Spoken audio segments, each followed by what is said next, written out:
So it's definitely balancing like minimizing my taxes, but also investing in myself and my business. So my goal is more to invest in my business than to look at that retirement piece, since I know, Coast Fire has kind of set that up for me. Investing for retirement takes time, patience, and consistency. Eventually, you'll hit a point where you don't need to contribute any more money to hit your retirement goals, and that's what we call Coast Fire. On our Coast Fire segment today, we're going to interview Kathryn Hanna from Arizona. She hit this Coast Fire milestone in her late 30s. Today, we're going to learn how she accomplished this family financial goal and how this affects her journey going forward. Welcome to the show, Kathryn. Thank you. It's a pleasure to be here. Absolutely. Well, you and I have known each other for 7 years, something like that, for a long time. Yeah, I think so.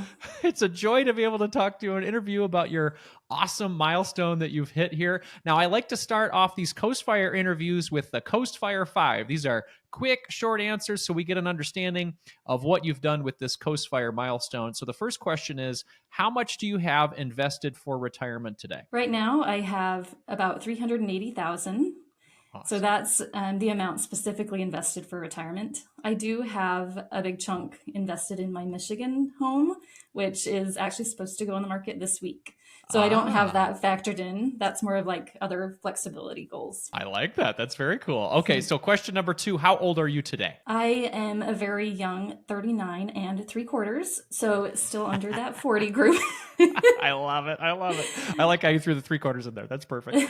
And then number 3 on our list here, based on your Coast Fire calculations, how much will you have in retirement if you don't contribute anything else? Yes. So first, a couple quick assumptions. I'm assuming a 7% rate of return, which I feel is pretty conservative, and a retirement age of 60. So at that point, I should have just shy of $1.5 million. $1.5 million. Awesome. And then how much income will this potentially provide you in retirement?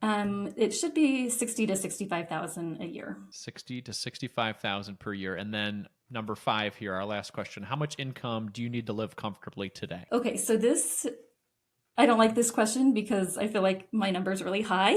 Okay, all but right. Right now it's about 100,000, a little over 100,000, okay. And the bulk of that it's about 50% housing costs. Got it.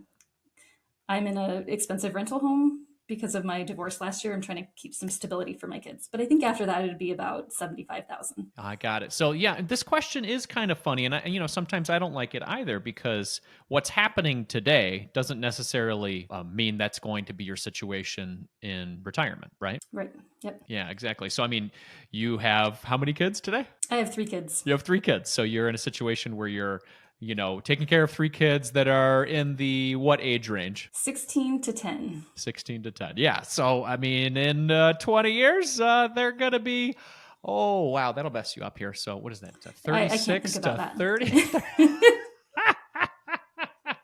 Hopefully by that time, they'll be on their own.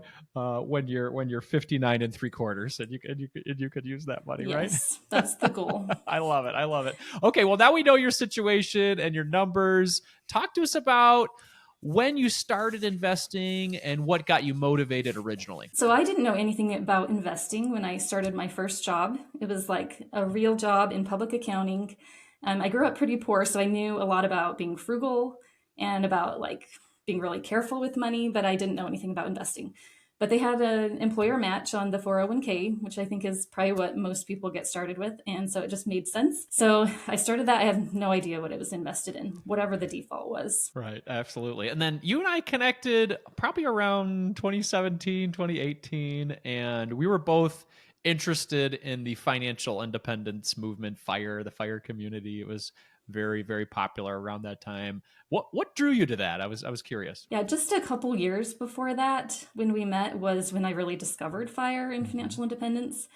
So I was living in South Korea at the time. My ex-husband had several international assignments, and so we had this like amazing expat compensation package. So like housing covered, a company car, private tuition for our kids. And so it was kind of a windfall for us in a sense, because we didn't have the lifestyle creep. It was like we had this money all of a sudden kind of. And I just realized what potential I had to build this financial life for myself, and that, I could do anything I wanted, I think. And I think related to that, it was this huge gap in like extreme poverty that I had seen and this extreme wealth.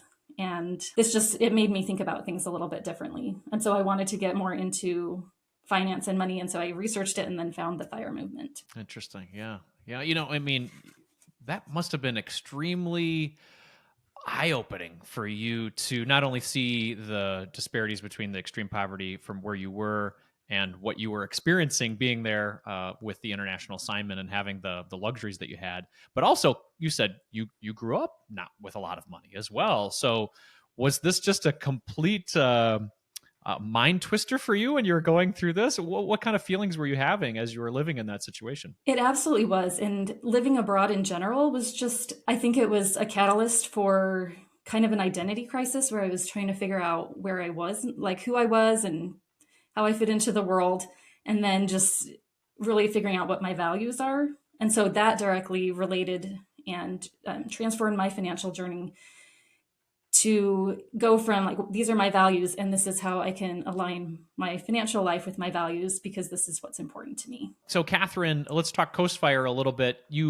There was a one point in time when you feel like you achieved Coast Fire. You've been investing for a while and the accounts started to build up. When did you realize that, wow, with time and compound interest, this could really be a large sum without me contributing too much more? There was actually a specific day that I achieved Coast Fire. And that was the day I got divorced. And the reason is Coast Fire is so dependent on spending.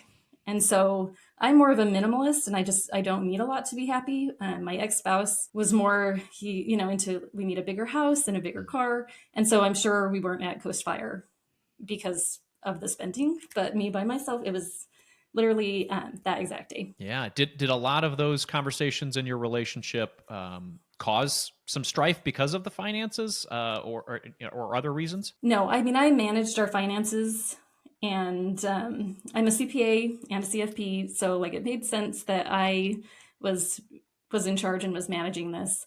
And we really didn't have a lot of arguments about finances in general. Can you tell us exactly what's contained in that $380,000? Where is that? Just to help people educate on Coast Fire a little bit. Yes. So I'm a little bit more focused on like tax diversification probably because like more than a normal person. So first I just wanted to cover real quick on that because that's something that's important to look at. So in pre-tax funds, that's like 401k, traditional IRA, I have about 75% there. In tax-free funds, so that's like Roth funds, I have about 12%, I think. And then in taxable funds, I feel like a regular brokerage account is like so underrated when we talk about FIRE and Coast Fire. So there I have about 12-13%. I was just going to say, I completely agree with you with the taxable brokerage account. I think it gets dismissed with the advantages that it really has.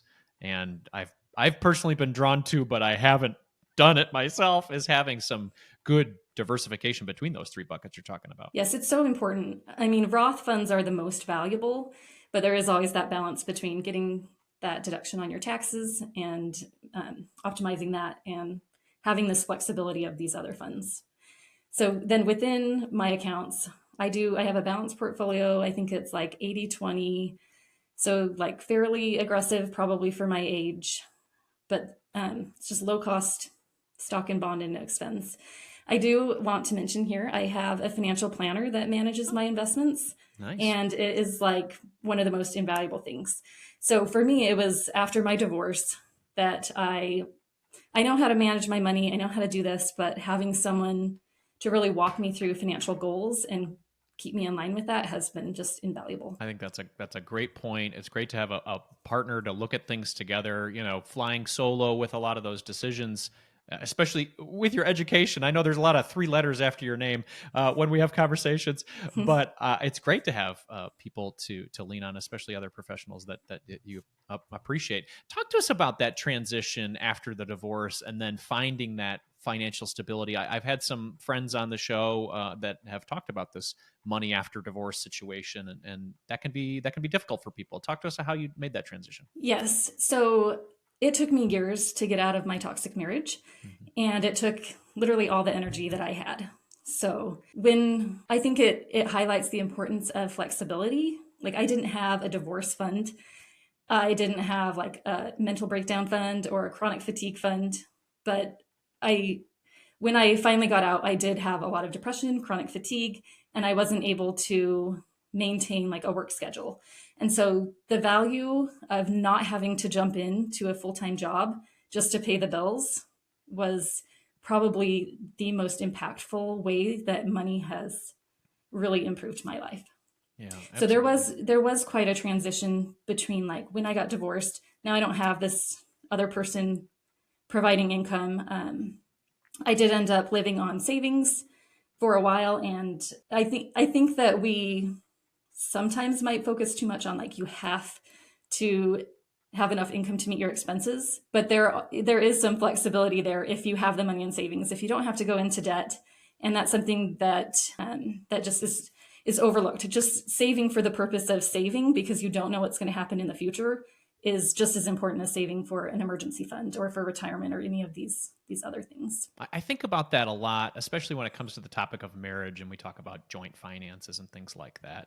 It seems to be so important, and I'm not sure if this is the situation you're speaking about, that each spouse has some amount of slush money, emergency funds, so that there is some independence, autonomy, whether it's divorce or another situation where you just have some cash and that gives you that confidence and independence. Is that what you guys had set up? Is that something that you would suggest to people? Oh, I would absolutely suggest that. I think more important than that is to talk about finances and to have both spouses know what's going on with the finances.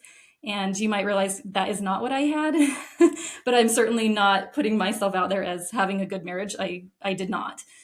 But I think it's especially the women in the relationships that a lot of times are not involved and they just trust their spouse.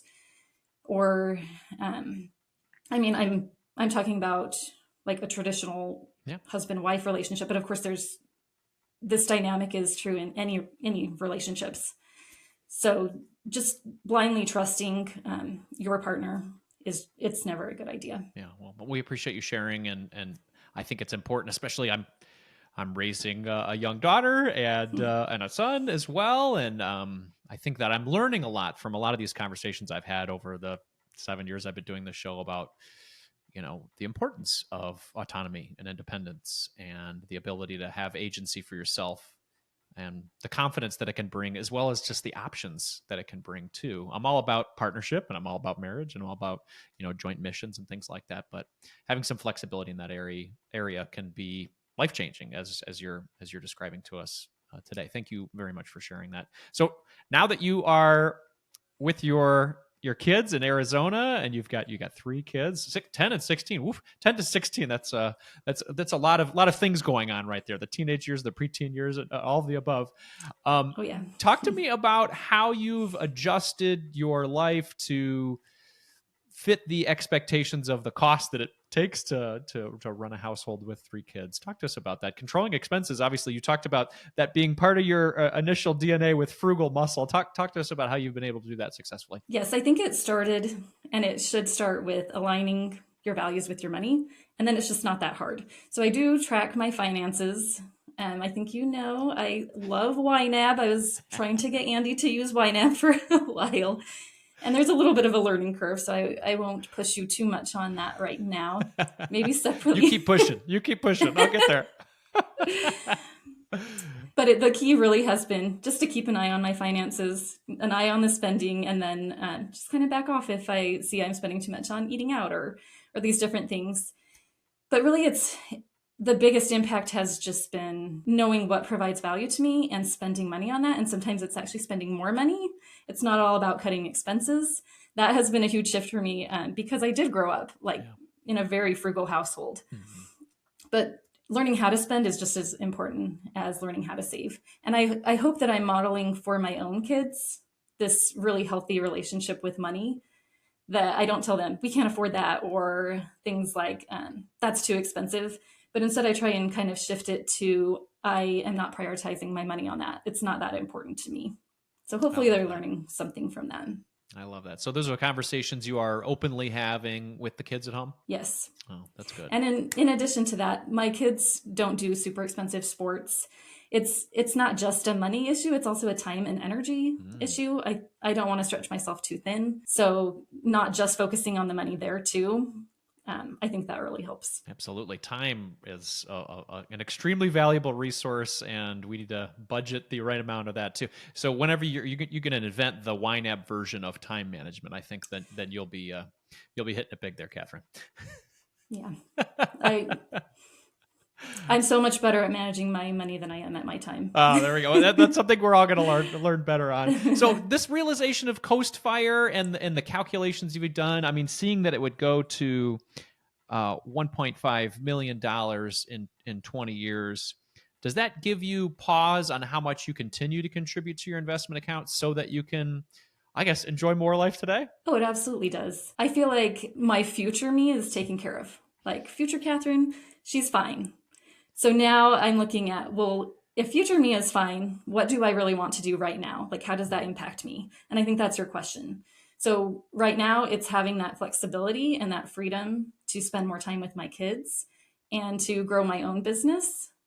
So right now I'm not contributing to retirement because I'm still at kind of this transition phase, but thinking to the near future, I think, I'm a tax person. So it's definitely balancing like minimizing my taxes, but also investing in myself and my business.